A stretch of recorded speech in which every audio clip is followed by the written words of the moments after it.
अवघ्या 3 महिन्यांपूर्वी लग्न झालं होतं। दोघेही पुण्यात नोकरीला आले आणि नवदाम्पत्य गावाकडे आलं आणि तेव्हाच त्यांच्यासह विपरीत घडलं।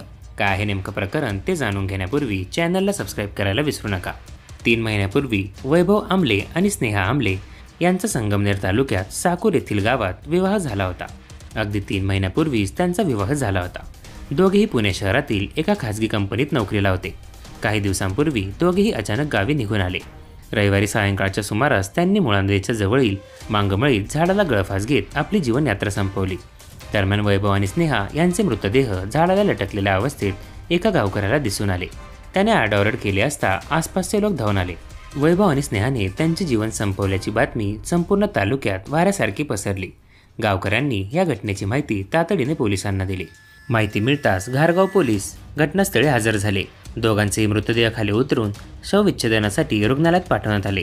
पोलिसांनी सदर घटनेचा पंचनामा केला असून घटना कशामुळे घडली याचे कारण अद्याप मात्र समजू शकले नाही।